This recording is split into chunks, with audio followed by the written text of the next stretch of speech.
Assalamualaikum dan salam sejahtera bersama saya Muhammad Dihya Sahlan dalam Berita Pagi Sabah edisi Khamis 20 Januari 2022. Baik, perkembangan semasa COVID-19, satu kluster baharu direkodkan semalam iaitu kluster Jalan Pertukangan melibatkan pelajar sekolah berasrama di Sandakan. Kluster institusi pendidikan itu mengakibatkan jumlah kes jangkitan harian di Sabah melonjak. 242 kes meningkat 41 kes berbanding hari sebelumnya. Menurut kenyataan Menteri Kerajaan Tempatan dan Perumahan Datuk Seri Panglima Masidi Manjun, kes indeks merupakan pelajar lelaki di SMK Sandakan 16 tahun yang mula bergejala pada 16 Januari lalu. Kes indeks didapati positif pada hari yang sama selepas menjalani pengesanan COVID-19. Saringan terhadap 117 pelajar mengesan 72 lagi kes positif menjadikan jumlah kumulatif sebanyak 73 kes. Semua kes positif adalah dalam kategori ringan iaitu kategori 1 dan 2 dan telah dikuarantin dan diberikan rawatan sesuai. Sementara itu, daripada jumlah keseluruhan kes baharu semalam, 6 daerah mencatatkan kes 2 angka manakala 15 daerah mencatatkan kes 1 angka dan 6 daerah lagi tidak merekodkan sebarang kes baharu. Sebanyak 238 kes daripada jumlah kes baharu berada dalam kategori 1 dan 2, 3 kes kategori 3, tiada kes dalam kategori 4 dan seorang pesakit kategori 5. Sementara seramai 230 pesakit COVID-19 sembuh dan 2 kematian dilaporkan masing-masing di Tuaran dan Kota Marudu. Baik saudara, seterusnya kita ikuti statistik terkini kes baharu mengikut daerah dan kadar vaksinasi bagi Sabah.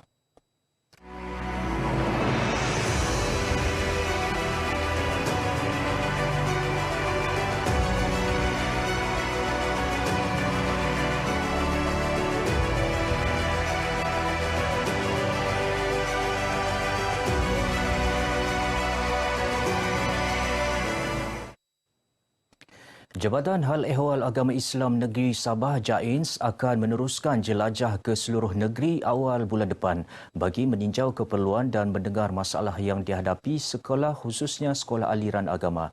Pada masa sama, dapat melihat sendiri permasalahan pelajar di kawasan masing-masing. Menteri Tugas-Tugas Khas Sabah Datuk Muhammad Arifin Muhammad Arif berkata, jelajah itu akan dimulakan di Sandakan sebelum diteruskan ke sekolah-sekolah di daerah lain.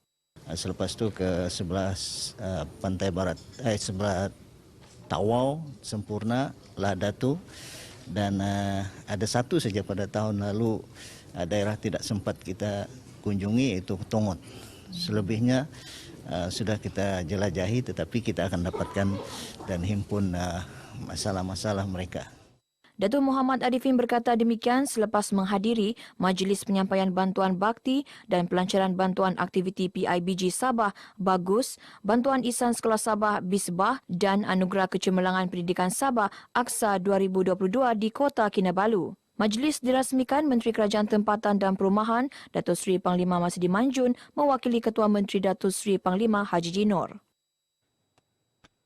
Sebanyak 43 petunjuk prestasi utama KPI disasarkan Jabatan Pendidikan Negeri Sabah bagi tahun ini. Menurut pengarahnya Datuk Dr. Mistrin Radin, sasaran berkenaan ditetapkan agar setiap tugasan dapat dilaksanakan warganya dengan lebih teratur dan sistematik. KPI ini akan dimaklumkan kepada pengetua dan guru besar di setiap peringkat Pejabat Pendidikan Daerah PPD.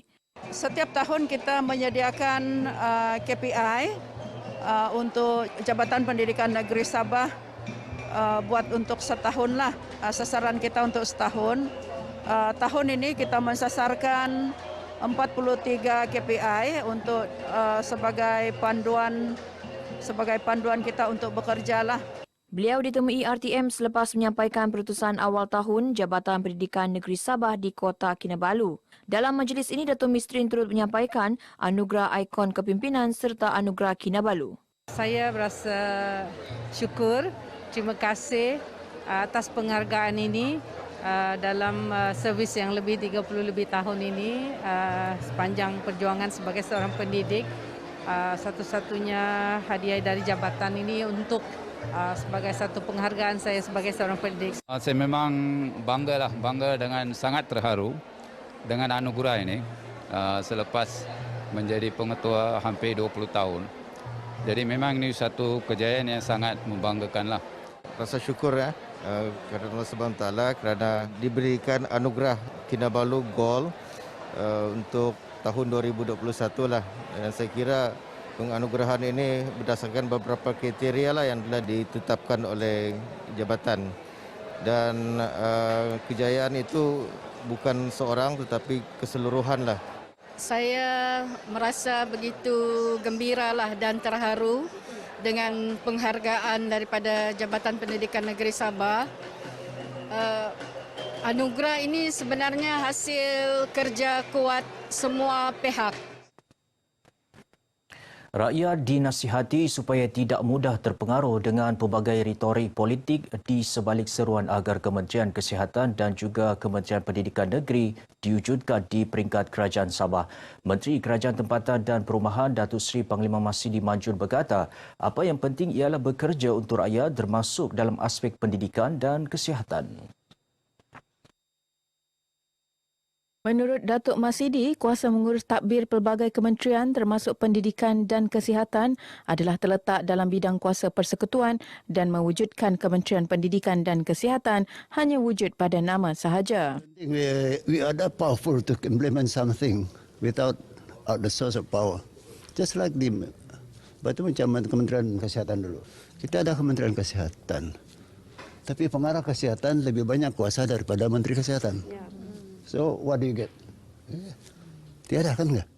Tambahnya, sudah tiba masanya retorik politik seumpama itu dihentikan untuk tujuan mengelirukan pemikiran rakyat. Beliau berkata demikian selepas mewakili Ketua Menteri merasmikan Majlis Penyampaian Bantuan Bakti dan Pelancaran Bantuan Aktiviti PIBG Sabah Bagus, Bantuan Ihsan Sekolah Sabah BISBA dan Anugerah Kecemerlangan Pendidikan Sabah Aksa 2022 di Ibu Negeri. Pengamal media disaran untuk mengetengahkan laporan berkaitan kejayaan penduduk kampung dalam pelbagai bidang. Pendekatan itu bukan sahaja menghargai usaha penduduk yang telah mencapai kejayaan, malah menjadi inspirasi kepada individu lain. Menurut Pembantu Menteri Kerja Raya Datuk Robert Tauik, laporan seumpama juga berupaya mengubah penetapan minda masyarakat ke arah positif untuk terus menggapai kejayaan. Beliau yang juga adun bingkur berkata demikian ketika berucap merasmikan Majlis Makan Malam bersama Persatuan Wartawan Keningau dan Media Pedalaman di Keningau. Datuk Robert juga mengalu-alukan pengamal media melaporkan permasalahan rakyat agar dapat diberi perhatian sewajarnya dan seterusnya diselesaikan para pemimpin. Peranan itu sekaligus dapat membantu usaha kerajaan meningkatkan kesejahteraan rakyat seperti yang terkandung dalam Pelan Pembangunan Sabah Maju Jaya SMJ. Peningkatan penyertaan belia yang berminat bagi mengisi jawatan Pegawai Bomba Bantuan PBB membuktikan kesedaran golongan berkenaan menggalas tanggungjawab menjalankan kerja penyelamatan. Penolong Pengarah Bahagian Operasi Jabatan Bomba dan Penyelamat Sabah, Misran Bisara berkata, kesungguhan dan disiplin tinggi oleh bakal pelatih ini menggambarkan mereka mampu melaksanakan tugas dengan penuh rasa tanggungjawab. Amat menggalakkan dan kita lihat persiapan amat ketat yang dibuat hingga kan pada hari ini kita melihat sendiri ramai yang melepasi ujian yang ketih seperti mengangkat berat dan memanjat serta menjulang tangga. So agak tough untuk kita memilih yang terbaik di kalangan terbaik. Beliau berkata demikian dalam sesi ujian fizikal pengambilan anggota Bomba Bantuan Zon Keningau. Menurutnya, pengambilan PBB yang dijalankan secara tidak langsung dapat menampung kekurangan anggota dalam melaksanakan tugasan di Balai Bomba selain membantu pasukan khas dalam jabatan berkenaan. Sementara itu, dalam perkembangan lain, Misran berkata, berkutan cuaca tidak menentu, pihaknya sentiasa bersiap sedia menghadapi sebarang kemungkinan, terutamanya banjir. Persatuan Kesihatan Jantung Malaysia MyHeart komited meneruskan program kebajikan mereka mencakupi elemen holistik khususnya berhubung kepentingan pendidikan dan kesihatan diterapkan pada usia awal. Ia termasuk Borneo Outreach Program anjuran MyHeart dengan kerjasama My Fund Action Sabah, Pusat Mengaji An-Nur dan Yosh Borneo serta Sunat Home. Jurucakap MyHeart Dr. Aimin Shakira Baharudin memberitahu menerusi program tersebut beberapa pengisian dibuat antaranya berkhatan secara percuma kepada golongan asnaf yang mendapat sambutan menggalakkan. Selepas ini memang kita akan sasarkan untuk lebih meluas lagi di pedalaman-pedalaman di sekitar Sabah lah. Mungkin kita boleh pergi ke Pantai Timur, Lahad Datu, Tawau dan sebagainya. Beliau menyatakan demikian ketika ditemui RTM di Kampung Harum Manis, Kota Kinabalu. Sementara itu, penduduk yang ditemui bersyukur dengan pelaksanaan program inisiatif MyHeart ini. Saya berterima kasihlah sebab banyak-banyak sekarang anak saya dah bersunat. Sebab kami ni orang susah. Susah macam pendapatan susah lah mau bayar. Sekarang memang terima kasih banyak-banyak. Kami bersyukurlah ada orang mengajar anak-anak kami macam kamu. Kami pun terima kasih mengajar anak-anak kami. Sempena program ini turut diadakan kelas mengajar bahasa Malaysia dan bahasa Inggeris serta mengaji Al-Quran. Kanak-kanak turut diberi kit kebersihan. Persatuan Limousin dan Teksi Lapangan Terbang Antarabangsa Kota Kinabalu KKIA membantah pengendalian perkhidmatan e-hailing yang menunggu di kawasan tersebut untuk beroperasi. Mereka menyuruh Lembaga Pelesenan Kenderaan Perdagangan LPKP untuk memantau selain menguatkuasa geofencing atau halangan di beberapa lokasi di KKIA. Pengurusi Persatuan Limousin dan Teksi KKIA, Syamsuddin Muhammad Shah bagaimanapun memberitahu, pihaknya tidak ada masalah sekiranya perkhidmatan e-hailing hanya datang dan mengambil penumpang di lapangan terbang. Sedangkan kelulusan akta memang ada, e-hailing tidak boleh ada pangkalan dan tidak boleh ada tempat parking di dalam airport. Dia kena datang dari luar lah melalui booking aplikasi. Kita tidak ada masalah untuk e-hailing mengambil penumpang di sini, tetapi ikutlah peraturan yang sebenarnya. Beliau berkata demikian dalam sidang media di Kota Kinabalu. Tambahnya lagi, keadaan itu menjejaskan pendapatan pengusaha teksi KKIA yang hanya dibenarkan beroperasi di lapangan terbang tersebut.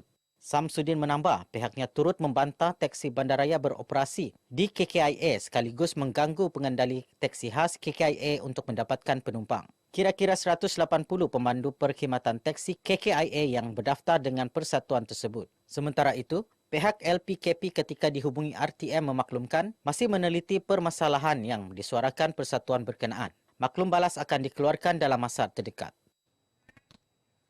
Baik saudara, sekian dahulu berita pagi Sabah kali ini. Teruskan bersama berita RTM untuk maklumat sahih. Saya Muhammad Dihya Sahlan. Assalamualaikum dan salam hormat.